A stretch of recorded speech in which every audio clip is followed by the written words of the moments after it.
பார்ப்பனர்கள் வந்து மற்றவங்களுடைய இழப்புல அவங்க எல்லாத்தையும் அனுபவிக்கிறாங்க வீட்டினவரும் சொல்றாரு. ஏன் இந்த சூடு சோழனைக்குள்ள இந்த பார்ப்பனர்கள் குதிச்சு வேலை வர வேணாமா? அப்படி எதிர்வினை பண்ணாங்கன்னா ட்ரம்ப் எட்டி உதைப்பான், கழுத்து மேல எட்டி உதைப்பான். சும்மாவே கத்தக்கூடிய சுப்பிரமணியசாமி ஆலய காணும், குருமூர்த்தி ஆலய காணும், அம்மா இந்த வேம்பு பெச்ராஜா பாண்டே இவங்க தான் குதிக்கிறாங்க. மோடி கிட்ட எதிர்வினை வரல. ஒரு நாட்டை சேர்ந்தவங்க இன்னொரு நாட்டுல போயிட்டு தொழிலாளியா வேலை செய்யும் பொழுது அவங்களுடைய தாய் நாட்டுக்கு அனுப்புற காசு வந்து இங்கிலீஷ்ல ரெமிட்டன்ஸ் சொல்லுவாங்க. அமெரிக்கால ஐடி கம்பெனி வேலை செய்யக்கூடிய தொழிலாளர்கள் அங்கிருந்து இந்தியாவுக்கு தமிழ்நாட்டுக்கு அனுப்பி போடுவோம், அந்த பணமும் ரெமிட்டன்ஸ் சொல்லுவாங்க. அதெல்லாம் வந்து நின்னா தன்னுடைய காசு வெளியே போகாது அப்படின்னு நினைக்கிறேன். H1B விசாவுடைய கட்டணத்தை அதிகப்படுத்தினா அந்த காசு வரும் நினைக்கிறேன். அந்த பணமும் வரும், இன்னொரு புறம் வந்து அமெரிக்க தொழிலாளர்களுக்கு மேலையும் கிடைக்கும் அப்படின்னு நினைச்சு அப்படி ஒரு அந்த ஐடியால ஒரு தடவை செய்யறாங்க. பிஜேபிக்காரங்க ட்ரம்பினுடைய வெற்றிக்காக யாக வளர்த்துனாங்க, வேண்டுதல் வச்சாங்க, ட்ரம்போட சிலையை செஞ்சு வச்செல்லாம் அதுக்கெல்லாம் வந்து அபிஷேகம் பண்ற அளவிற்கு இந்தியாவில் அந்த காட்சிகள் எல்லாம் பார்க்க முடிஞ்சது. அப்படி ஒரு நட்புல இப்படி ஒரு தாக்கம் வந்ததுக்கான காரணம் என்ன? ட்ரம்ப் வெள்ளை வலதுசாரினா இவங்க இந்து வலதுசாரி. அதே நேரத்தில் ட்ரம்புக்கும் மோடிக்குமான இன்னொரு முக்கியமான ஒற்றுமை, ரெண்டு பேரும் முஸ்லீம் எதிர்ப்பாளர். ஆனா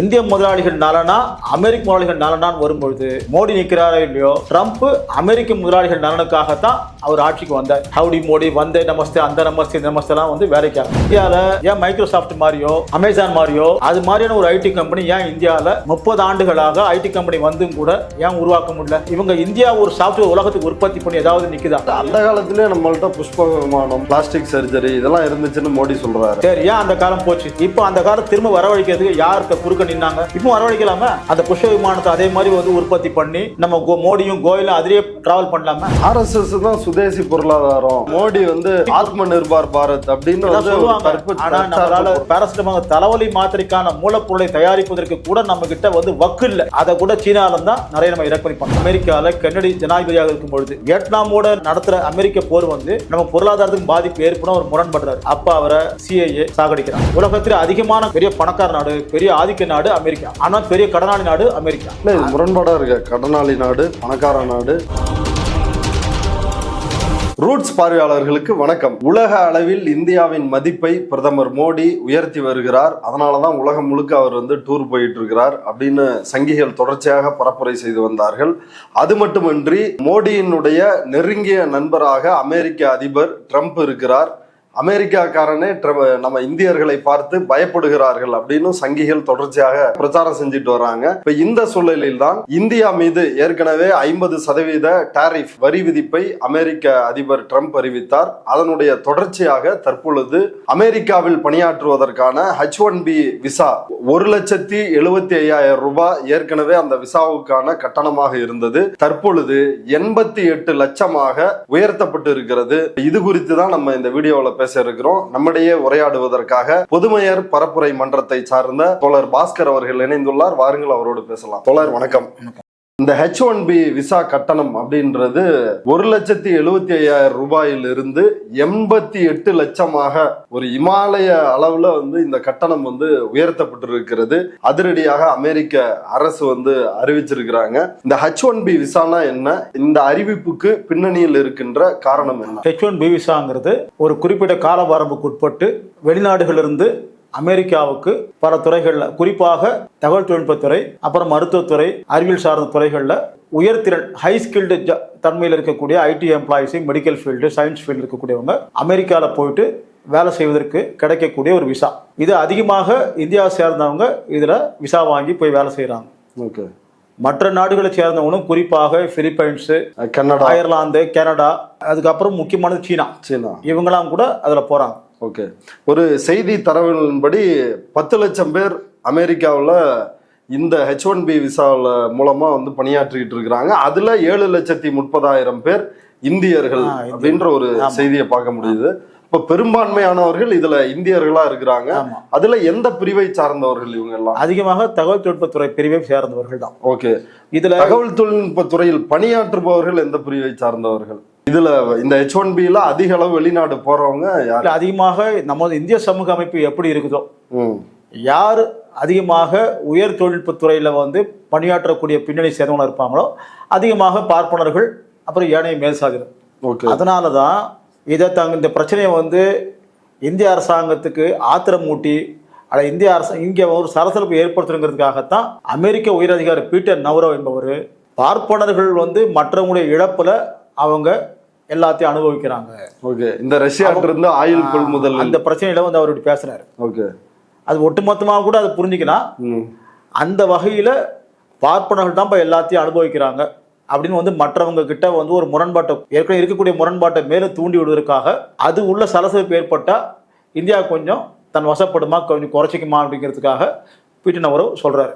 ஓகே, இது ஒரு வகையில் யதார்த்தமாகவும் இருக்குது. அவங்களுடைய அரசியல் தேவையையும் பொருளாதார தேவையிருந்தும் அதை செய்யறாங்க. இதை பெரும்பான்மையா பாதிக்கப்படுறவங்க பார்ப்பனர், அந்த மட்டத்தில் உள்ள உயர் சாதியினர், அவங்க தான் அமெரிக்காவுக்கு போறவங்களா இருக்காங்க. இல்லை, அதே நேரத்தில் நம்ம வகை மாதிரியாக அவங்க பாதிக்கிறான்னு நம்ம வந்து அப்படி சுருக்கி புரிஞ்சிக்கூடாது. ஓகே, ஒரு வெளிநாட்டுக்கு போய் நமக்கு ஒரு வாய்ப்பு கிடைச்சா நம்ம அமெரிக்காவில் செட்டில் ஆகலாம் நினைக்கக்கூடிய மற்ற சமூக பிரிவினரை காட்டிலும் இவங்க வேற ஒரு பிரிவினராக இருக்கிறாங்க அப்படின்ற ஒரு உண்மை இருந்தால் கூட ஒரு கனவுல வாழறாங்க. குறிப்பாக தென்னிந்தியாவில் வந்து பிற்படுத்தப்பட்ட சாதியை சேர்ந்த ஒரு பெரும் எண்ணிக்கையான இளைஞர்கள் கூட H1B விசால போகிறாங்க. ஓகே, ஒட்டுமொத்தத்தில் வந்து பார்ப்பன அதிகம் போனால் கூட ஒரு கணிசமான எண்ணிக்கையில் படிப்படியாக தென்னிந்தியாவில் பெங்களூர் சேர்ந்தவங்க, ஹைதராபாடு, சென்னை, கோயம்புத்தூர், அப்புறம் கொஞ்சம் கேரளா, இதை சேர்ந்தவங்க பிற்படுத்தப்பட்ட சாதியை சேர்ந்தவங்க கூட கொஞ்சம் தாழ்த்தப்பட்ட சாதியை சேர்ந்தவங்க கூட போகிறாங்க. வெறுமனே பார்ப்பனர்கள் தான் போகிறாங்க, அவங்க பாதிக்கட்டும் அப்படிங்கிற மாதிரி நம்ம சுருக்கி புரிஞ்சிக்கூடாது. ஓகே, அவங்க கணிசமான எண்ணிக்கையில் போகிறாங்கன்னு கேட்டால் போகிறாங்க. அதே நேரத்தில் அவங்க போயிட்டு சும்மா வரல, யாரா இருந்தாலும் போயிட்டு ஏதோ ஒரு உழைப்பை செலுத்திட்டு வராங்க. அந்த பிரிவினர் பற்றி நமக்கு இருக்கக்கூடிய சில மதிப்பீடுகள் வேற. ஆனா அதே நேரத்தில் அவங்க சும்மா போகல, ஒரு மலிவான உழைப்பை வந்து வித்துட்டு வராங்க. ஓகே, இப்போ ஒட்டுமொத்தமா பாதிக்கூடிய வகையில் அது நடக்குது. ஓகே, இப்போ இந்த H1B விசா வந்து அதிகமான எண்ணிக்கையில் இந்தியர்கள் போறதால இந்தியர்களுக்கு வேலை வாய்ப்பு கடுமையா பாதிக்குது.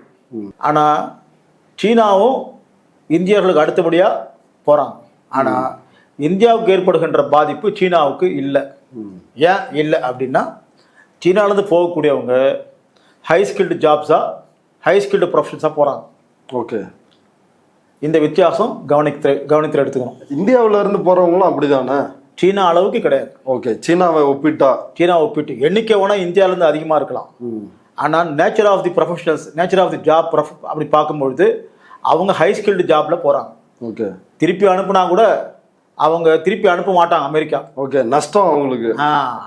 வந்தாலும் திருப்பி வேலை கொடுக்கக்கூடிய அளவுக்கு சீனா பொருளாதாரம் இடம் கொடுக்குது. இங்க இந்திய பொருளாதாரம் இடம் கொடுக்காது. ஓகே, இப்போ ஒரு அடிப்படையான கேள்வி வந்து என்னன்னா, நமஸ்தே ட்ரம்ப் அப்படின்னு ட்ரம்ப்பை இங்க வர வச்சு மோடி வந்து கூட்டம் போட்டாரு. அங்க அமெரிக்காவில் ஹவுடி மோடி அப்படின்னா அங்க மோடி வந்து ட்ரம்ப்புக்கு ஆதரவாக வாக்குகளை கேட்டாரு. மிகப்பெரிய அளவில் இதே பிரிவை சார்ந்தவர்கள் தான், நீங்க குறிப்பிட்ட இதே பிரிவை சார்ந்தவர்கள் தான் மோடியால் தான் இந்தியா வளர்ந்திருக்கிறது, உலக அரங்கில் எங்களுக்கு மதிப்பு உருவாயிருக்குது அப்படின்னு அவங்க ஊடகங்கள்ல வந்து கருத்துக்கள் வெளியிட்டாங்க. இப்ப இந்த மாதிரி தான் ரெண்டு பேரும் வந்து இணக்கமா இருந்தாங்க. இப்படி ஒரு இணக்கமா ரெண்டு பேரும் இருந்த சூழல்ல ரெண்டு பேருமே வலதுசாரிகள். இவங்களும் இந்துத்துவ வலதுசாரி, அவரும் ஒரு வெள்ளை இன ஆதிக்கம் பேசுகின்ற ஒரு வலதுசாரி. இப்ப இப்படி இருக்கிறப்ப இவங்களுடைய நட்புல என்ன பிரச்சனை வந்துச்சு? எதுக்காக H1Bயோட கட்டணத்தை இப்படி உயர்த்தி இருக்கிறாங்க? ஒரு பொதுவா வலதுசாரின்ற வகையில இவனுக்குள்ள வந்து ஒரு ஒரு இணக்கம் வந்து இந்தியா தரப்புல தான் அதிகமாக இணக்கம் காட்டப்பட்டுச்சு. நான் உனக்கு மேல நீ என்ன சார்ந்த. ட்ரம்ப் வந்து வலதுசாரினா மோடியும் வலதுசாரி, ட்ரம்ப் வெள்ளை வலதுசாரினா இவங்க இந்து வலதுசாரி. ஓகே, அதே நேரத்தில் ட்ரம்ப்புக்கும் மோடிக்குமான இன்னொரு முக்கியமான ஒற்றுமை, ரெண்டு பேரும் முஸ்லீம் எதிர்ப்பாளர்கள். ஓகே, அந்த வகையில் ட்ரம்ப் அமெரிக்க அரசாங்கம் முன்ன விட நமக்கு நெருக்கமாக இருந்து நாம் அந்த நட்பு மூலமாக இந்திய பொருளாதாரத்தை இந்திய அரசாங்கத்துக்கு நாம் சாதகமாக பயன்படுத்திக்கலாம், மாற்றிக்கலாம். உலக மேலாதிக்கத்தில் வந்து அமெரிக்காவுக்கு இளைய பங்காளியாக பங்கு போட்டுக்கலாம் அப்படின்ற வகையில் இவங்க மதிப்பிட்டு இருந்தாங்க.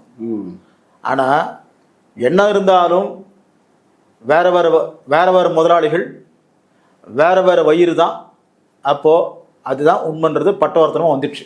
ஓகே, இதெல்லாம் ஒற்றுமையாக இருந்தால் கூட பிரச்சனை வரும்போது இல்லை, பிஜேபிக்காரங்க மோடி ட்ரம்பினுடைய வெற்றிக்காக யாகம் வளர்த்துனாங்க, வேண்டுதல் வச்சாங்க, ட்ரம்ப்போட சிலையை செஞ்சு வச்செல்லாம் அதுக்கெல்லாம் வந்து அபிஷேகம் பண்ற அளவிற்கு இந்தியாவில் அந்த காட்சிகள் எல்லாம் பார்க்க முடிஞ்சது. அப்படி ஒரு நட்புல இப்படி ஒரு தாக்கம் வந்ததுக்கான காரணம் என்ன? அதோடு சேர்ந்து கமலா ஹாரிஸ் வந்து அவங்க பூர்வீக இந்தியாவாக இருந்தால் கூட அவங்க வருவதை விட ட்ரம்ப் வர்றது தான் இவங்க விரும்பினாங்க. ட்ரம்ப்புக்கு எதிராக இருக்கக்கூடிய ஜனநாயக கட்சி சேர்ந்தவங்க அவங்க கொஞ்சம் ஜனநாயகம் பேசுவாங்க, இந்தியாவில் மதச்சார்பு இல்லைன்னு கொஞ்சம் அறகுறையாக பேசுவாங்க, இந்தியாவில் மதச்சார்பம் பாதிக்கப்படுறாங்க, கருத்து சுதந்திரம் இல்லைன்னு பேசுவாங்க. ட்ரம்ப்பு எல்லா வகையிலையும் மோடியோடு ஒத்துப்போகக்கூடிய கொள்கை உடையவங்க. கருத்து சுதந்திரம், நிறம், மதம், பத்திரிகை சுதந்திரம் எல்லாம் ஒத்துப்போகக்கூடியவங்க. அந்த வகையில் ஒன்று சேர்ந்தாங்க. ஆனால் இந்திய முதலாளிகள் நலனா அமெரிக்க முதலாளிகள் நலனான்னு வரும்பொழுது மோடி இந்திய முதலாளிகள் நலன் தான் அவர் நிற்பார். அதை விட முக்கியமானது மோடி நிற்கிறாரோ இல்லையோ, ட்ரம்ப் அமெரிக்க முதலாளிகள் நலனுக்காகத்தான் அவர் ஆட்சிக்கு வந்தார். அமெரிக்க மக்களுக்காக கிடையாது, மோடிக்காக கிடையாது, இந்திய மக்களுக்காகலாம் கிடையாது. அப்படி வரும்பொழுது அவர் தனக்கு போட்டியாக எந்த நாட்டு அரசாங்கம் இருக்குதோ, அவங்க வெள்ளைக்கார அரசாங்கம் வந்தாலும் அவர் கனடா அரசாங்கத்துக்கு நெருக்கடி கொடுக்குறாரு, இன்னொரு பக்கம் ரஷ்யா அரசாங்கம் நெருக்கடி கொடுக்குறாரு, அப்புறம் இந்திய அரசாங்கத்துக்கு நெருக்கடி கொடுக்குறாரு. அவங்களுக்குள்ள ஒத்த அம்சம் இருந்தாலும் முதன்மையான விஷயம் அவங்க பின்னாடி இருக்கக்கூடிய முதலாளிகள் நலன் தான் முக்கியம். இன்னும் சொல்லப்போனால் ஜனாதிபதியாக இருக்கக்கூடிய ட்ரம்ப் வந்து வெறும் ஜனாதிபதி கிடையாது, அவரே ஒரு மிகப்பெரிய ரியல் எஸ்டேட் முதலாளி. அப்போ அவர் வந்ததே அவரை போன்ற முதலாளிகளுக்காக தான் வந்தார். அப்போ அவங்க நலன் பாதிக்கப்படும் பொழுது அவர் இந்த முடிவு தான் எடுப்பார். அந்த நட்பு, ஹவுடி மோடி, வந்தே நமஸ்தே, அந்த நமஸ்தே, இந்த நமஸ்தேலாம் வந்து வேலைக்கு ஆகாது. இதுதான் வந்து நாம் பொருளாதாரத்தில் வந்து காரியவாத அடிப்படையில் தான் எல்லாமே நடக்குமே தவிர நட்பு போன்ற விஷயங்கள்லாம் ரெண்டாவது தான். பாண்டே போன்றவர்கள்லாம் மேடையில் பேசுகிறப்போ ஒரு கருத்தை வந்து முன்வைக்கிறாங்க. அதாவது மோடி வந்து டூர் போகிறாரு, அது இதுன்னு கிண்டல் பண்ணுறாங்க, குடியரசு தினத்துக்கு சுதந்திர தினத்துக்கு தான் வந்து இந்தியா வர்றாரு அப்படின்லாம் சொல்லி கிண்டல் பண்ணுறாங்க. மோடி தூங்காம கொள்ளாம எவ்வளவு கஷ்டப்பட்டு இந்தியாவினுடைய வளத்தை, பாதுகாப்பை மேம்படுத்த, இந்தியாவை வளர்ச்சி பாதையில் கொண்டு வர உலகம் முழுக்க வந்து அவர் போய் பயணம் செஞ்சு அந்த உறவை வந்து ஏற்படுத்துறாரு. முன்னெல்லாம் வந்து இந்தியன்னா தலையை சொரிஞ்சுக்கிட்டு நான் இந்தியங்க அப்படின்னு சொல்ற நிலைமை இருந்துச்சு. ஆனால் நாங்கள் இந்தியர்கள் அப்படின்னு இன்னைக்கு சொல்லுகின்ற நிலைமையை மோடி உருவாக்கி இருக்கிறார். குறிப்பாக அமெரிக்காக்காரனே இந்தியர்களை பார்த்து பயப்படுகின்ற ஒரு சூழலை உருவாக்கி இருக்கிறார். மோடி டூர் போறாருட்டாங்க. ஒரு மனுஷன் தூங்காம கொள்ளாம நாயா பையன் நாடு நாடா சுத்திட்டு வந்து நாட்டோட பாதுகாப்பையும் வளத்தையும் பெருமையும் கூட்டிட்டு இருந்தா இன்னைக்கு இன்டர்நேஷனல் கம்யூனிட்டில இந்தியாங்கிறது எவ்வளவு பெருமையா நெஞ்சிருந்து சொல்றாங்க. முன்னால sorry sir, we are also from India sir அப்படின்னு சொல்லிட்டு இருந்தான். இப்ப we are Indians அப்படின்றான். அப்ப அமெரிக்காக்காரன் பயப்படுறான் நம்மள பார்த்து அப்படின்றதான இவங்களுடைய பிரச்சாரமா இருக்குது. ஆனா ட்ரம்பினுடைய நடவடிக்கைகள் அப்படியே நேர் எதிரா இருக்குது. வெளிநாட்டுக்கு போறாரு மோடி, என்ன சாதிக்க முடியும்? இப்ப அண்மை காலமாக அமெரிக்காவுக்கு அடிக்கடி போனார், ரஷ்யாவுக்கு போறார், சீனாவுக்கு போறார், இப்படி நாடுகளுக்கு போனார். ஆனால் இன்னைக்கு கடந்த சில மாதங்களாக இதுவரைக்கும் இல்லாத வகையில் இந்திய அரசாங்கங்களுடைய வெளியுறவு கொள்கை, இந்திய அரசாங்கங்களுடைய பொருளாதார கொள்கை கடும் நெருக்கடிக்கு ஆளாயிருக்கு. நேரு சந்திக்காத ஒரு நெருக்கடியை, அப்போ முன்ன இருந்த பிரதமர் இந்திரா காந்தி சந்திக்காத நெருக்கடியை, ராஜீவ்காந்தி சந்திக்காத நெருக்கடியை, அதுக்கு பின்னர் வந்தவங்க கூட இல்லாத நெருக்கடியை, ஏன்னா வாஜ்பாய் சந்திக்காத நெருக்கடியை வந்து மோடி சந்திக்கிறார். இத்தனைக்கு மோடி தான் வந்து சிறந்த பிரதமர் இவங்க சொல்லுவாங்க. இன்னைக்கு அமெரிக்க அரசாங்கத்துக்கிட்ட இருந்து நெருக்கடி, சீனா கிட்ட இருந்து நெருக்கடி, ஐரோப்பிய ஒன்றியம் கிட்ட இருந்து நெருக்கடி. நம்ம இப்போ அதிகமாக அமெரிக்கா பற்றி பேசுகிறோம். ஆனால் ஐரோப்பிய ஒன்றியமும் அமெரிக்கா விதிக்கின்ற எல்லா தடைகளுக்கும் விதிக்கின்ற எல்லா கட்டுப்பாடுகளுக்கும் அமெரிக்கா, ஐரோப்பிய ஒன்றியம் கூட்டாளியாக இருக்குங்கிற நம்ம கவனத்தில் எடுத்துக்கணும். அதுக்கடுத்து மற்ற நாடுகளும் வந்து அது மாதிரி நெருக்கடி கொடுக்கறதுக்கு அடுத்து ஆரம்பிப்பாங்க. சீனா ஏற்கனவே நெருக்கடி கொடுக்க தான் செஞ்சுருக்குது. அப்போது இவர் வெளிநாட்டு உறவு கொள்கையில் வந்து தோல்வி அடைஞ்சிருக்காருங்கிறது தான் உண்மை. ராகுல் காந்தி அதே குற்றச்சாட்டை தானே சொல்கிறாரு. இதை நான் ஏற்கனவே முன்னாடி இருந்து சொல்லிட்டு வர்றேன், இவர் வந்து ஒரு வீக்கான மோசமான ஒரு பிரதமர் அப்படின்னு அதை சொல்கிறாரு. ஆனால் அப்படி சொல்லும் பொழுது பாருங்க, இவர் வந்து ட்ரம்ப் சொல்கிற விஷயங்களையோ இல்லை மேலே மற்ற நாடுகள் சொல்கிறத அந்த கருத்தை இவர் வந்து ஆமோதிச்சு இந்தியாவை காட்டி கொடுக்கின்ற ஒரு துரோகியாக இருக்கிறாரு அப்படின்னு ராகுல் காந்தியை வந்து விமர்சிக்கிறாங்களே பாஜகவினர். ஆனால் இப்போ ராகுல் காந்தி சொல்கிறப்ப அதை உண்மையாக தானே நடக்குது.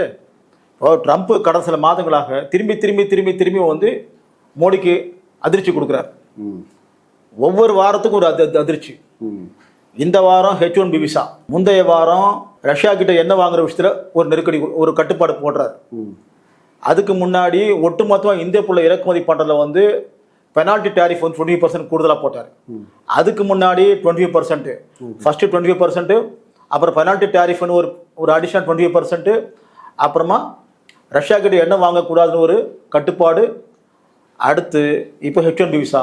இதுக்கு அடுத்து என்ன ஒரு அதிர்ச்சி கொடுக்க போறாருன்னா ட்ரம்ப், இந்தியாவுக்கு அவுட் சோர்ஸ் பண்ணக்கூடிய கம்பெனி, இந்தியாவுக்கு எந்த கம்பெனி அவுட் சோர்ஸ் கொடுக்குறாங்களோ அதை வாங்கக்கூடிய ஐடி கம்பெனிகள் போன்ற கம்பெனிகளுக்கு டாக்ஸ் போட போறாங்க. அதுக்கான ஒரு பில் வருதுங்க. அப்போ இவர் வந்து மோடி ட்ரம்ப்போட நெருக்கமான நண்பர் சொன்னா கூட அதனால ஒரு பலன் கிடையாது, தோல்வியில் தான் முடியுது. இவர் அமெரிக்கா போய் ஐநா சபையில வந்து அமெரிக்க ஜனாதிபதி பார்த்து கூட ஒரு பிரயோஜனம் கிடையாது. இது ஒண்ணு. அடுத்து சீனாவோட இன்னும் எல்லை பிரச்சனை தீரல, எந்த பிரச்சனையுமே தீரல சீனாவோட. இன்னைக்கு இந்தியாவுக்கும் அமெரிக்காவுக்கும் முரண்பாடு இருக்கிறத கொஞ்சம் சீனா வந்து பொது எதிரிக்கு எதிராக ஏதாவது நமக்குள்ள திரும்பி உறவு புதுப்பிச்சுக்கலாமான்னு கொஞ்சம் புதுப்பிக்க ஆரம்பிச்சிருக்கலாம்.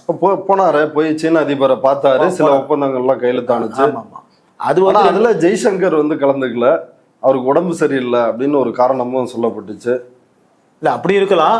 அதுல வந்து ஜெய்சங்கர் வந்து அவர் பொறுத்த வரைக்கும் அதிகமாக அமெரிக்க சார்பாக இருப்பார், ரெண்டாவதா சீன சார்பாக இருப்பார். அடுத்து ஐரோப்பிய ஒன்றியமும் இந்தியாவுக்கு நெருக்கடி கொடுக்குது. ரஷ்யா மீதான பொருளாதார தடை விதிக்கிறதுல நம்ம வெறுமனே அமெரிக்கா மட்டும் பேசுகிறோம், கூடுதலாக ஐரோப்பிய ஒன்றியமும் வந்து எல்லாத்தையுமே செய்யுது. அப்போ 20 சுற்றுகள் இந்த 3 ஆண்டுகளில் கடைசி 20வது சுற்று அமெரிக்கா பொருளாதார தடையை வந்து ரஷ்யா மேலே வச்சிருக்கு. இதில் கூட நம்ம முக்கியமாக கவனிக்க வேண்டிய ஒரு விஷயம் என்னென்னா, ரஷ்யா மீதான பொருளாதார தடை என்பது அம்பானிக்கெல்லாம் பாதிப்பு ஏற்படலை. பறந்துபட்ட சிறு நடுத்தர தொழிற்சுரதிகள் சேர்ந்தவங்க தான் பாதிக்கிறாங்க. ஓகே, எப்படி பாதிக்கிறாங்கன்னா, இவங்க கச்சா எண்ணெயை ரஷ்யா கிட்ட வாங்குறாங்க. நீ வாங்கக்கூடாது அப்படின்னு அமெரிக்கா சொல்லுது. ஏன் வாங்கக்கூடாது அப்படின்னா, நீ எண்ணெய் வாங்குறதால அவங்களுக்கு வருவாய் கிடைக்குது. அந்த வருவாயில் அவங்க உக்ரைன் மேலே போரை வந்து நீட்டிக்கிறாங்க. அப்போ எண்ணெய் வாங்குறது நீ குறை, இல்லாட்டி நிறுத்து. அப்போ இந்தியா என்ன சொல்றதுன்னா, என்னுடைய நாட்டு மக்களுடைய தேவைக்கு எண்ணெய் தேவை, அப்போ அது மலிவாக கிடைக்கும் போது, இந்த தடைகளால் மலிவாக கிடைக்கும் போது நான் வாங்கி தான் ஆகணும், வேற யாரும் இந்த அளவுக்கு குறைஞ்ச விலை கொடுக்கறது இல்லை அப்படின்னு சொல்றாங்க. சரி, அப்போ என்ன செய்யணும்? இந்திய அரசாங்கம் இந்திய நாட்டுக்கு இந்திய மக்களுக்கு எந்த அளவுக்கு எண்ணெய் தேவையோ அந்த அளவுக்கு மட்டும் இறக்குமதி பண்ணணும். மாறாக பல மடங்கு அதிகமாக இறக்குமதி பண்ணி அதை மலிவாக இறக்குமதி பண்ணி அதை பெட்ரோலாக, டீசலாக, உரங்கள் தயாரிப்பதற்கு இப்படி பல வகையில் சுத்திகரிப்பு பண்ணி, முக்கியமாக பெட்ரோல் டீசலாக சுத்திகரிப்பு பண்ணி அதை ஜெர்மனிக்கு மற்ற ஐரோப்பிய நாடுகளுக்கு வந்து டாலர் நாணய மதிப்பில் வந்து ஏற்றுமதி பண்ணி அம்பானி சம்பாதிக்கிறார். அப்போ இது எப்படி அந்த பலன் வந்து நமக்கு கிடைக்கல? இல்லை, மலிவா ரஷ்யா கிட்ட என்ன வாங்குறோன்னா இங்க மலிவா வாங்கி அம்பானிக்கு கொடுத்து அம்பானி ஏற்றுமதி செய்யறாரு. அப்போ வாங்குறது நமக்கு பெட்ரோல் டீசல் விலை குறையல, கச்சா எண்ணெய் அடிப்படையாக வச்சு நமக்கு அதை பயன்படுத்தக்கூடிய உரங்கள் விலையும் குறையல, மற்ற ரசாயனங்கள் விலையும் குறையல. ஆனால் அம்பானிக்கு மட்டும் சாதகமாக போகுது. அப்போ அங்க மலிவா குறைச்சி அதனால இந்தியாவுக்கு, இந்திய மக்களுக்கு எந்த பாதிப்பும் எந்த பலனும் இல்லை. இதனால தான் நாம எந்த பொருளாதார தடையை வந்து அமெரிக்கா விதிச்சாலும் அது அம்பானிக்கு பாதிப்பு ஏற்படலை.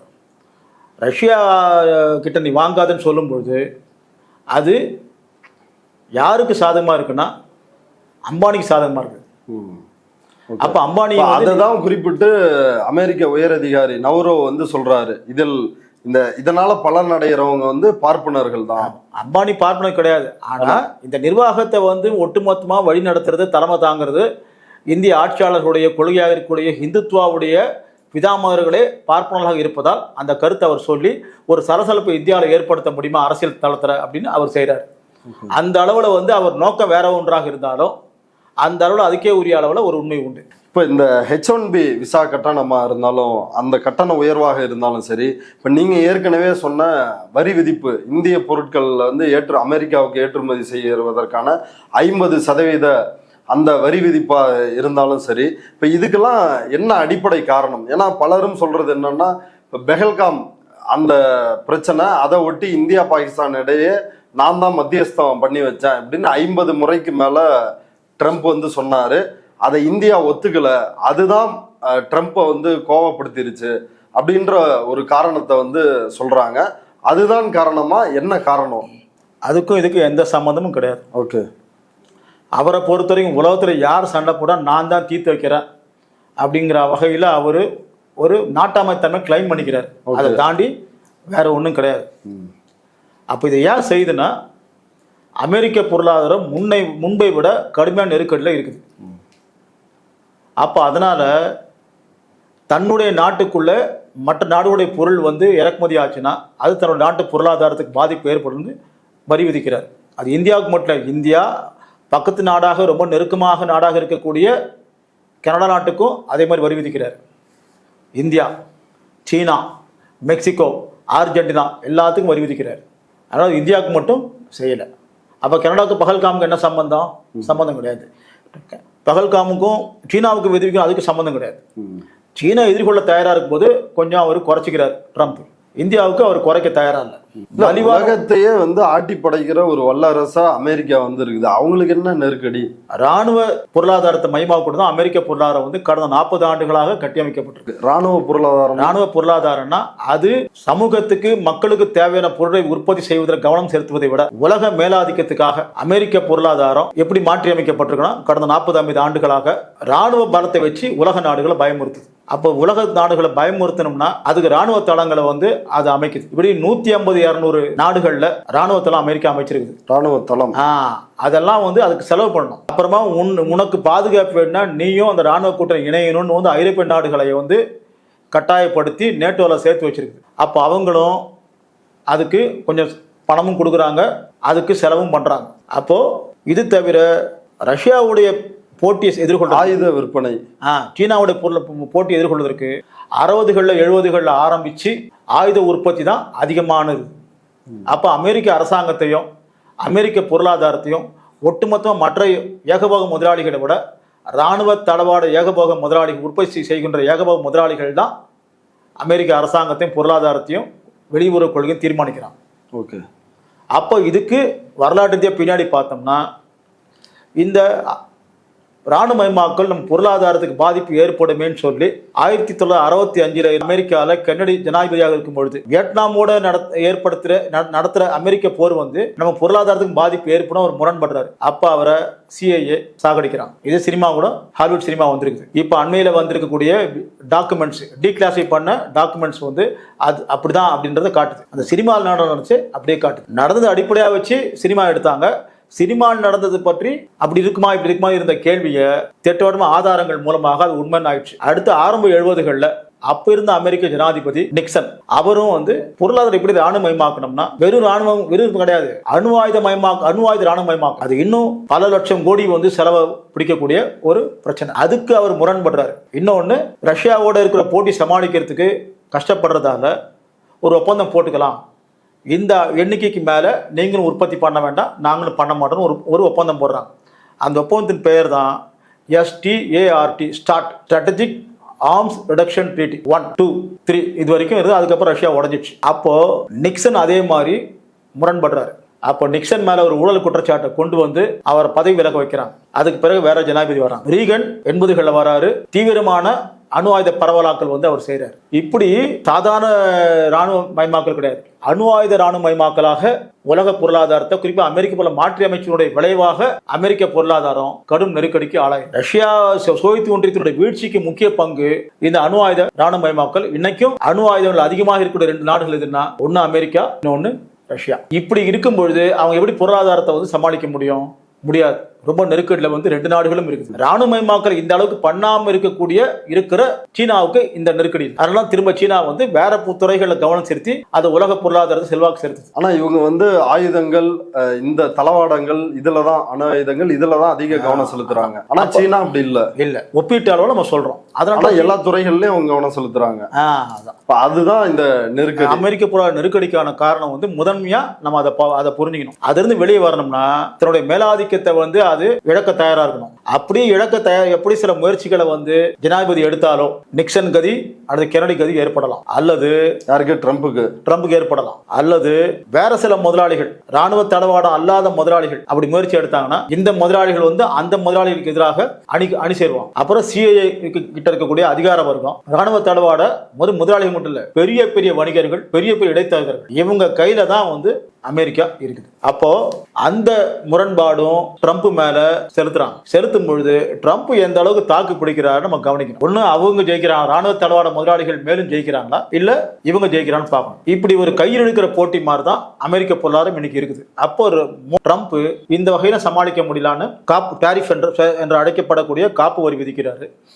ரெண்டாவது, அமெரிக்கா பொருளை இறக்குமதி பண்ணாம இருந்தா அமெரிக்காவோட பணம் வெளியில போகாது. மலிவான உழைப்புக்கு வந்து H1B விசா மூலமா உள்ள வரதை நிறுத்துறது மூலமாக அந்த வகையில ரெமிட்டன்ஸ் வெளியே போகாது. அமெரிக்கா ஏற்றுமதி ஆகணும். அப்ப அதுக்கு நீங்க இங்கேயே வந்து இங்க இருக்கக்கூடிய அமெரிக்கன் தொழிலாளர்கள் வந்து குறைஞ்ச சம்பளம் கொடுத்து வேலை வாங்கி அப்படி சொல்றாரு. ரெமிட்டன்ஸ்னா ஒரு நாட்டை சேர்ந்தவங்க இன்னொரு நாட்டில் போயிட்டு தொழிலாளியா வேலை செய்யும்பொழுது அவங்களுடைய தாய் நாட்டுக்கு அனுப்புற காசு வந்து இங்கிலீஷ்ல ரெமிட்டன்ஸ் சொல்லுவாங்க.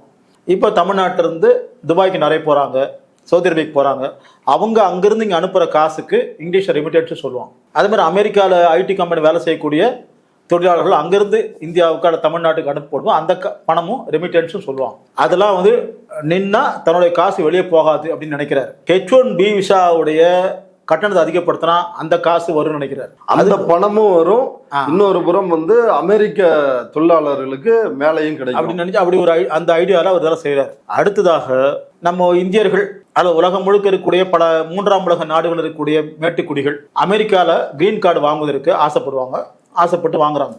இப்போ கிரீன் கார்டுனா குடியுரிமை, கிரீன் கார்டுனா குடியுரிமை அமெரிக்கால இருந்துடலாம். முதல்ல ஒரு குறிப்பிட்ட ஆண்டுகள் அங்க இருக்கிற பட்சத்துல, வேலையில் இருக்கிற பட்சத்துல அந்த வகையில் அவங்க குடியுரிமை பெற்றவராக ஆகலாம். கிரீன் கார்டு மூலமாகவும் குடியுரிமை பெற்றவராக ஆகலாம்.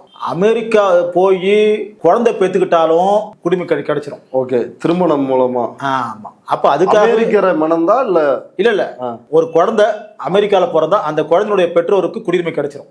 இந்த குழந்தை வளர்ப்பதற்காக. அல்லது அமெரிக்காவில் இருக்கக்கூடிய ஒரு ஆணையோ பெண்ணையோ கல்யாணம் பண்ணிக்கினாலும் குடியுரிமை கிடைக்கும். ஓகே, ஓஷோ அப்படிதானே இங்க இருந்து ஆட்கள் அந்த மாதிரி நிறைய நடக்குறாங்க. அப்போ அந்த வகையிலேயே வந்து இங்க இருக்கக்கூடிய மேல்நடுத்த வர்க்கத்தினர் அமெரிக்காவில் குழந்தை பெற்றுக்கு பார்ப்பாங்க, குடியுரிமை கிடைச்சி செட்டில் ஆகலான்ட்டு. இப்போ ட்ரம்ப் அந்த விஷயத்துக்கும் வெட்டி வைக்கிறார். குழந்தை பெற்றுக்கிட்டாலாம் குடியுரிமை கிடைச்சிடாதுன்ட்டு. அதுக்கடுத்து கிரீன் கார்டு விஷயத்துல இப்போ கோல்டன் கார்டு ஒரு ஸ்கீம் கொண்டு வர்றாரு. கோல்டன் கார்டுனா அந்த கார்டு வாங்குறதுக்கு ஒருத்தர் $10 லட்சம் கட்டணும். $10 லட்சம் வந்து அவருடைய இலக்கு என்னன்னா 5 லட்சம் கோடி ரூபாய் வரவழைக்கக்கூடிய அளவுக்கு அது நிரந்தரமாக டெபாசிட்டா இருக்கும், கருவூலத்திலேயோ வங்கியிலேயோ இருக்கும். அதன் மூலமாக அமெரிக்க பொருளாதாரத்தை கொஞ்சம் சமாளிக்கலாம் அப்படின்னு நினைக்கிறாரு. அடுத்து ரஷ்யாவுக்கு பொருளாதார தடை விதிக்கிறது மூலமாக அந்த நாடுகள் தன்கிட்ட எண்ணெயை வாங்க வைக்க முடியும்னு நினைக்கிறாரு. அப்ப ஈரானுக்கும் அதே மாதிரி அப்ப எண்ணெய் சந்தை கிடைக்கும். ரஷ்யாவுக்கு நெருக்கடி கொடுக்கிறது மூலமாகவும் ஈரானுக்கு நெருக்கடி கொடுக்கிறது மூலமாகவும் தன்கிட்ட எண்ணெய் சந்தைக்கு வருவான்னு நினைக்கிறார். அப்படி இல்லையே ஆயுதம் வாங்கிக்க சொல்லி சொல்றாரு. இதுக்கு அடுத்தது அவுட் சோர்சிங் வாங்குற கம்பெனிகள் அவங்களுக்கு 25% டாக்ஸ் போட போறேன்னு சொல்லிட்டு அடுத்து ஒரு அதிர்ச்சி வருது. அதன் மூலமாகவும் காசு வாங்கலான்னு பாக்குறாரு. இப்படி இந்த மாதிரி வடிவங்கள்ல தான் அமெரிக்க பொருளாதாரத்தை அவர் சமாளிக்க முடியும்னு அவர் நினைக்கிறார். அதுக்கு அடுத்தது உலகத்தில் அதிகமான கடனாளி நாடு, பெரிய கடனாளி நாடு, பெரிய பணக்கார நாடு, பெரிய ஆதிக்க நாடு அமெரிக்கா. ஆனா பெரிய கடனாளி நாடு அமெரிக்கா.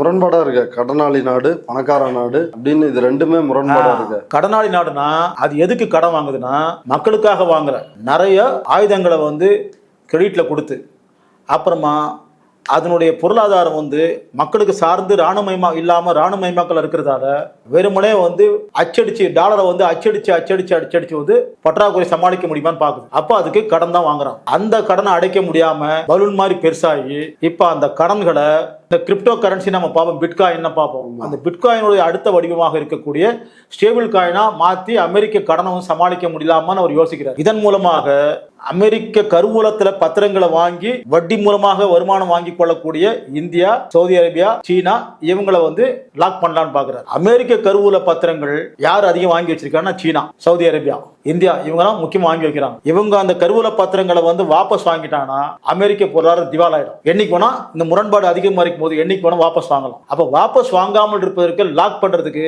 ஸ்டேபிள் காயின்ற ஒரு வடிவத்தை அவர் அந்த யோசனையில இருக்கிறார். இப்படிதான் வந்து பொருளாதாரத்தை வந்து சமாளிக்க முடியுமான்னு பார்க்கக்கூடிய வகையில அவ்வளவு பொருளாதார உச்சகட்டமாக நெருக்கடி அங்க வந்திருக்கு. இது ஒரு முதலாளித்துவத்தினுடைய நெருக்கடி. இப்ப இதுல வந்து ஸ்ரீதர் வேம்பு போன்றவர்கள், இந்த ஜோஹோ நிறுவனர் குருமூர்த்தியினுடைய நெருங்கிய நண்பர், இப்ப சமீபத்துல கூட ஐஐடியில ஒரு கூட்டம்லாம் எல்லாம் மொத்தமா பேசியிருக்கிறாங்க. அந்த ஸ்ரீதர் வேம்பு என்ன சொல்றாருன்னா, அலையா விருந்தாளியா ஏன் நம்ம அமெரிக்காவில் இருக்கணும், அங்க இருக்கிற நம்ம ஆட்கள்லாம் திரும்பி வாங்க, மோடி சொல்ற மாதிரி நம்ம ஒரு சுயசார்பு பொருளாதாரம், ஆத்ம நிர்பார் பாரத், அதை வந்து நம்ம வந்து கட்டமைப்போம் வாங்க அப்படின்னு சொல்லி அவர் கூப்பிடுறாரு. அப்படி அழைச்சா லட்சக்கணக்கான பேருக்கு இங்க வேலை கொடுக்க முடியுமா? பெற முடியாது. எப்படி முடியும்? இங்கேயே வந்து வேலை இல்லைன்னு தூக்கி எறிகிறாங்க. டிசிஎஸ்ல ஒரே நேரத்தில் 12,000 பேர் வேலையை விட்டு தூக்கி எறிகிறாங்க.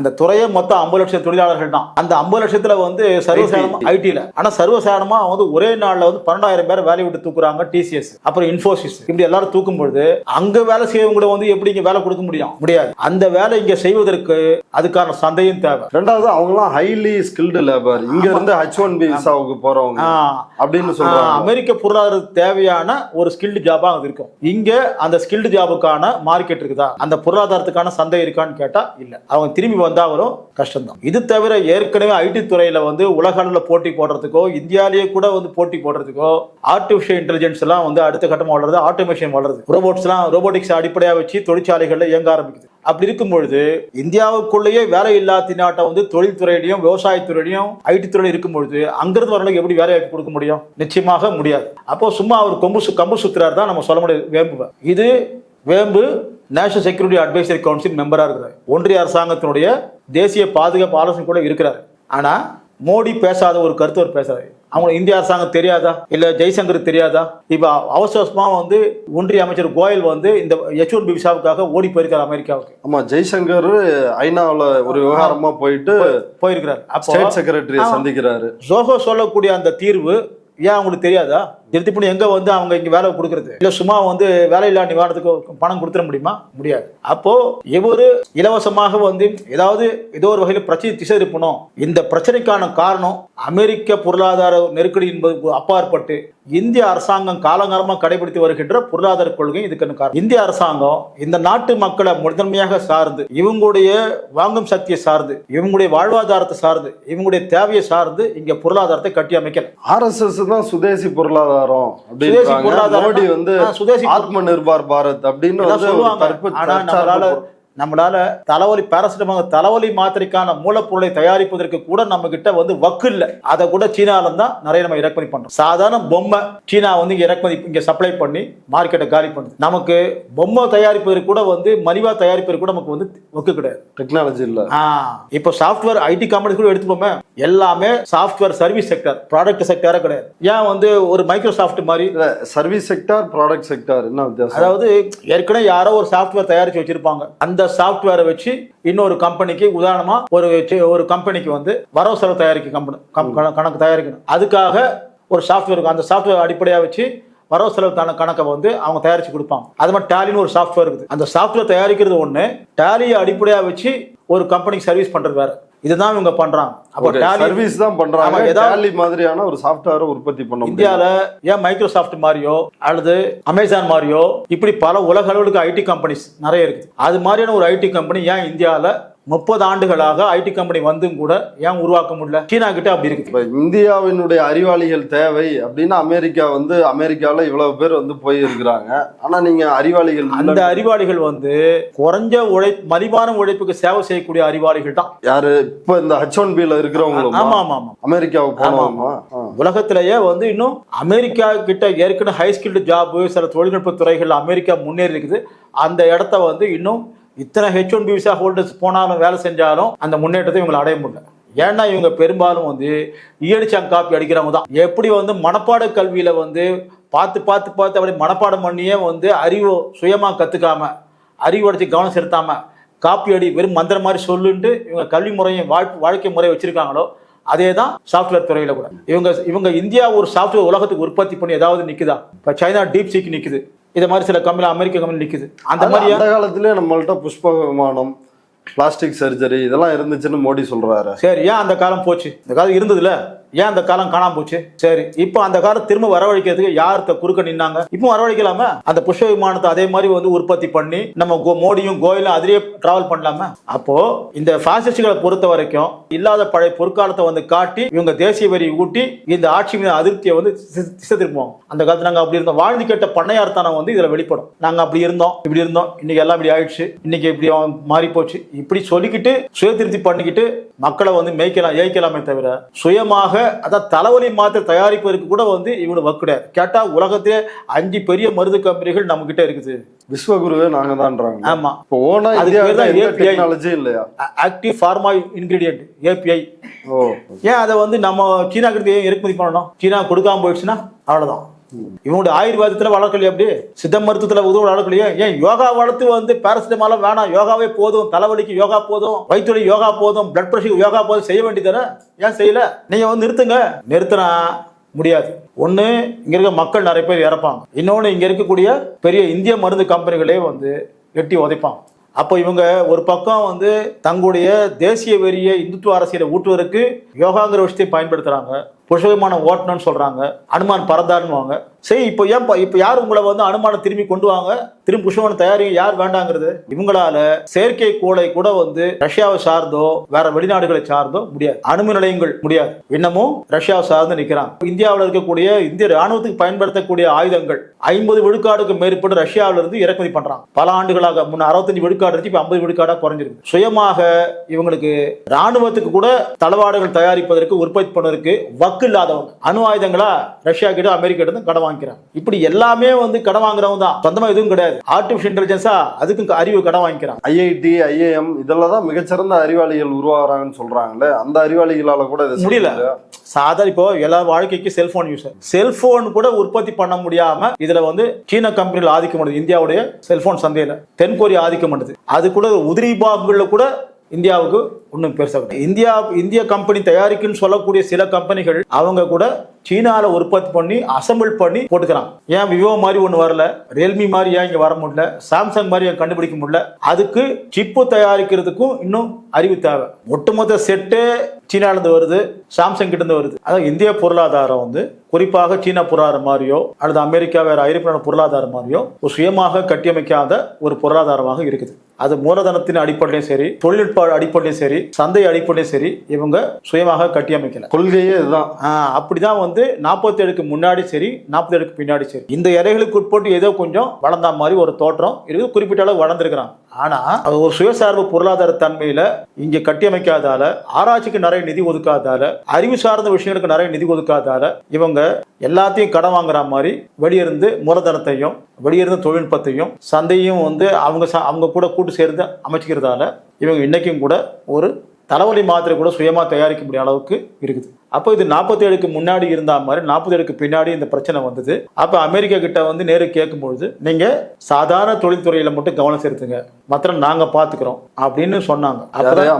அமெரிக்கா அப்ப நேரு ரஷ்யாவை சார்ந்து நாம கொஞ்சம் கனரக தொழில்துறை மேம்படுத்திக்கலாம் அப்படின்னு முயற்சி எடுத்து ரஷ்யா கிட்ட அவங்க போகும்போது அதை பார்த்துட்டு கொஞ்சம் ஜெர்மனியும் இங்கிலாந்தும் சில உதவி செய்ய வந்தாங்க. அப்புறம் நீங்க நானா மாறி அப்படி வந்தாங்க. அப்ப கூட அடிப்படையா இவங்க வந்து அவங்களோட சேர்ந்து இருந்தாங்களே தவிர சுயமான ஒரு முன்னேற்றம், தொழில்நுட்ப முன்னேற்றம் இல்லை. அதுக்கு மூலதனத்துல மேனுஃபேக்சரிங் செக்டார்ல கவனம் செலுத்தணும். மேனுஃபேக்சரிங் செக்டார்ல கவனம் செலுத்தணும்னா அதுக்கு நிறைய மூலதனம் போடணும், அதுக்கு ஆராய்ச்சி கவனம் செலுத்தணும். இவங்க அப்படி இல்லாம வெளிநாட்டு மூலதனத்தோட கூட்டு வச்சுக்கிட்டு அந்த வெளிநாட்டு மூலதனம் வந்து இந்திய மூலதனத்தை கூட்டு வச்சுக்கிட்டு ஒரு பொருளாதாரத்தை கட்டமைச்சனுடைய விளைவு தான் நாம இன்னமும் கூட இவ்வளோ ஐடி துறையில் இருந்தா கூட செல்போன் தயாரிக்க முடியல, சாஃப்ட்வேர் ப்ராடக்ட் தயாரிக்க முடியல, ஒரு தலைவலி மாதிரி தயாரிக்க முடியல, இவ்வளோ அணுகுமுறைகள் இருந்தும் கூட சுயமான அணுகுமுறைகளை கட்டியமைக்க முடியல, இவ்வளோ ராணுவ தொழிற்சாலை கம்பெனிகள் இருந்தா கூட இன்னமும் ரஷ்யா கிட்ட அதிகம் வாங்குறோம், அவங்களுக்கு தான் வந்து கூட்டாளியா இருக்கும். அப்போ அந்த வகையில ஒட்டுமொத்தமாக மேனுஃபேக்சரிங் செக்டார்ல கவனம் செலுத்த முடியாத ஒரு பொருளாதார கொள்கையை, சுயசார்பு தன்மையை கட்டியமைக்க முடியாத ஒரு பொருளாதார கொள்கையை இவங்க வடிவமைச்சிட்டு இருக்கிற விளைவு தான் இந்த பிரச்சனை. இதுதான் யதார்த்தம். அப்போ மோடி சொல்றது என்பதில் வந்து சொல்ல போனா மோடியினுடைய கருத்தியலே வந்து இந்தியாவுடைய கருத்தியல் கிடையாது, ஜெர்மனிலிருந்து கடன் வாங்குது. இத்தாலிக்கு கடன் வாங்குது. ஆனா அவங்க வந்து தெளிவா சொல்றாங்கல்ல, இந்துத்துவா அப்படின்றதே அவங்க டிஃபைன் பண்றது வந்து யார் யாருக்கெல்லாம் புண்ணிய பூமி இங்க இருக்குதோ அவங்க தான் உண்மையான இந்தியர்கள், உண்மையான இந்துக்கள். கிறிஸ்தவர்களோ முஸ்லீம்களோ அவங்களுடைய புனித தலமோ புண்ணிய பூமியோ இங்க கிடையாது, அதனால அவங்க துரோகிகள் அப்படின்னு அவங்க தத்துவமே வந்து ஒரு இந்தியாவை மையப்படுத்தி தானே வந்து இருக்குது. நீங்க போய் கடன் வாங்கின தத்துவம்னு சொல்றீங்க. ஆமா, இப்போ இவங்களுடைய ஆர்எஸ்எஸ் உடைய இந்திய அரசாங்கத்தை ஆட்டிக்கூடிய ஆர்எஸ்எஸ் உடைய ட்ரெஸ் யார் ட்ரெஸ்? அது பஞ்சகச்ச ட்ரெஸ், அது பழைய போலீஸ்கார ட்ரெஸ். அது அந்த தொப்பி, அந்த ட்ரௌசரு, அந்த பெல்ட், அந்த தடி, அந்த சட்டையுடைய ஸ்டைலு எல்லாமே ஹிட்லர் கிட்ட இருந்ததுன்னா எஸ்எஸ் சொல்லக்கூடிய அந்த அமைப்பு கிட்ட இருந்து எடுத்து கடன் வாங்கினது தானே, முசோலினிக்கு இருந்து கடன் வாங்கினது தானே. ஏன் இவங்க பஞ்சகச்சமோ வேஷ்டியோ இல்ல பைதாமாவோ குர்ஜாவோ போட வேண்டியதானே? அப்போ ஏன்னா சித்தாந்த கடன் வாங்கினவங்க வந்து அந்த சித்தாந்தத்தை செயல்படுத்துறதுக்கான அந்த வடிவங்களையும் உடைகளையும் கூட அவங்க கடன் வாங்கி தான் செய்யறான். அப்போ இவங்க கிட்ட எதுவுமே சுயம் கிடையாது. மோடி போடுற ட்ரெஸ்ல இருந்து அதுவும் அப்படிதான். ஆமா, அப்போ சித்தாந்தமும் அந்நிய சித்தாந்தம், இவங்களுடைய உடையும் அந்நிய உடை, இவங்களுடைய வாழ்க்கையும் அந்நிய பொருளாதாரத்தை சார்ந்து நிற்குது. இதுக்கு முன்னாடி கூட வெளிநாட்டிலிருந்து வந்து குடியேறிய இங்க வந்தேரியர்களாக இருந்த வெள்ளக்கார ஆட்சிக்கு ஜால்ரா அடிச்சவங்க தான். அப்புறம் அதுக்கு முன்னாடி ஆப்கானிஸ்தான் துருக்கியிலிருந்து வந்த இங்க ஆண்ட முகலாயர் ஆட்சி கூட ஜால்ரா போட்டு அடிச்சவங்க தான். யாரு? இந்த இந்துத்துவா, இதே இந்துத்துவா கூட மூதாதையர்கள் தான். அவங்க முகலாயர் ஆட்சிக்கு எதிராக கலகம் பண்ணாங்களா? இல்ல மக்களை திரட்டினாங்களா? இல்லையே. அவங்க கூட வந்து அமைச்சராக இருந்தவங்க தான். அவங்களுக்கு கப்பம் கட்ட சிற்றரசர்களாக ரஜபுத்திர மன்னர்கள் தான். அவுரங்கசீப் அமைச்சரவையிலையும் இருந்தவங்க தான். அக்பருடைய மனைவியாவே இந்துக்கள் இருந்தாங்களா? அப்ப என்ன அர்த்தம்? அப்ப எல்லாமே வந்து மக்கள் கிட்ட சொல்லி ஒரு தேசிய வெறியூட்டி தங்களுடைய கையாளகத்தை ஓட்டாண்டித்தனத்தை மறைப்பதற்கு பில்டப் பண்றதுக்கு தான் இது எல்லாத்தையும் செய்யலாம். இப்ப நீங்க ஏற்கனவே பேசுறப்ப பிரைன் ட்ரெயின் அப்படின்னு ஒரு விஷயத்த சொன்னீங்களா, அது என்ன? அது அப்படின்னா பிரெயின் ட்ரெயினுங்கிறது ஒரு நாட்டுல கல்வியை கத்துக்கிட்டு அந்த கல்வியை அடிப்படையா வச்சு வெளிநாட்டுல போயிட்டு உழைப்பை செலுத்துவது. அது டாக்டராக, சயின்டிஸ்டாக, இன்ஜினியராக, இதுக்கு பேர் பிரெயின் ட்ரெயின். இது கிட்டத்தட்ட 80கள் இருந்தே இந்த சொல்லாக்கம் வந்து குறிப்பாக மூன்றாம் உலக நாடுகள் வந்து வளர்ந்த நாடுகளுக்கு போய் இப்படி உழைப்பை செலுத்தக்கூடிய ஒரு நிகழ்வு போக்குக்கு பிரெயின் ட்ரெயின் சொல்லுவாங்க. இது 80களில் அதிகமாக நடக்கக்கூடிய வகையில் இருந்து இந்தியா மட்டும் கிடையாது, இலங்கையிலிருந்து அமெரிக்கா போறாங்க, பாகிஸ்தான்ல இருந்து அமெரிக்கா போவாங்க, அமெரிக்கா, கனடா போன்ற ஐரோப்பிய நாடுகளுக்கு வந்து மூன்றாம் உலக நாடுகள்ல போய் மலிவா கல்வி கத்துக்கிட்டு அங்க போயிட்டு வந்து உழைப்பை செலுத்துவாங்க. இதுக்கு பேர் இந்த வகையிலும் ஒரு அறிவு சுரண்டல், உழைப்பு சுரண்டல், பொருளாதார சுரண்டல் இந்த வகையிலும் கூட நடக்குது. இப்ப அங்க போயிட்டு டாக்டர் வேலை செய்யறாங்க. அதுக்கு ஒரு டாக்டர் ஆகிறதுக்கு ஒருத்தருக்கு நிறைய செலவு பண்றோம், அந்த காசு திரும்பி கொடுத்துறாரு அவர் அந்த இளைஞர்.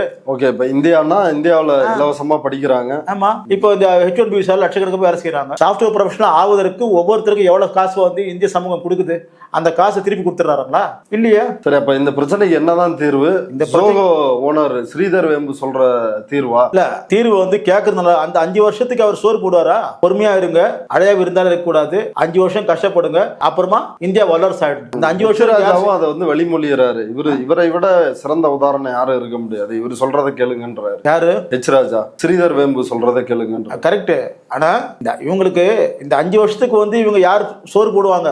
இவங்க கொடுப்பாங்களா? ஏன்னா இவங்க இந்த மாதிரி வேலையில்லா திண்டாட்டத்தால் இந்த மாதிரி பிரச்சனைகளை பாதிக்கப்படாதவங்க. அப்ப அதனால மோடியே சொல்லலையே நீங்க வந்து அங்கிருந்து வாங்க. தீர்வு பொறுத்த வரைக்கும் இந்திய பொருளாதாரம், இந்திய சமூகத்தை, இந்திய மக்களை அடிப்படையா வச்சு கட்டியமைச்சால்தான் இவங்களுடைய வாழ்க்கை தரத்தை மேம்படுத்தக்கூடிய, வாங்கும் சக்தி அதிகப்படுத்தக்கூடிய வகையில குறைஞ்சபட்ச ஊதியம் வந்து கொடுத்தாதான் அவங்க பொருள் நிறைய வாங்குவாங்க, பொருள் விற்பனையாகும், அது திரும்ப ஒரு தேவை வரும், திரும்பி ஒரு சுழற்சியில வந்து பொருளாதாரத்தை வந்து கொஞ்சம் கட்டியமை வசதியா இருக்கும். இந்திய பொருளாதாரம் எப்படி இருக்குன்னா ஏற்றுமதி முதன்மையாக சார்ந்து, வெளிநாட்டு மூலதனத்தை சார்ந்து, வெளிநாட்டு தொழில்நுட்பத்தை வாங்குவதை சார்ந்து இருக்கிறதால இந்திய பொருளாதாரத்தை மேம்படுத்த முடியும். அப்போ இங்க இருக்கக்கூடிய மக்களுடைய வாழ்க்கைக்கு, பொருளாதாரத்துக்கு, சமூகத்துக்கு என்ன தேவையோ அதன் அடிப்படையில் இங்க பொருளாதாரத்தை கட்டியமைக்கணும். ஏற்றுமதி முதன்மையா மாற்றக்கூடாது, வெளிநாட்டு மூலதனத்தை முதன்மையா சார்ந்து இருக்க கூடாது. அப்படி இருந்தா மட்டும்தான் இந்த பிரச்சனை சமாளிக்க முடியும். இல்லாட்டி திரும்பி திரும்பி திரும்பி ஒவ்வொரு சில ஆண்டுகளுக்கு ஒரு முறை வருது. இன்னைக்கு இது வந்திருக்குது. 2013 ரூபாய் நாணய மதிப்பு ரொம்ப குறைஞ்சது. அப்போ ஒரு நெருக்கடி. 2008 வந்து மோடி வந்தாரு. ஆமா, பேசா வந்தாரு. நான் வந்தேன்னா வந்து இந்திய ரூபாயினுடைய மதிப்பா வச்சு அமெரிக்க டாலர்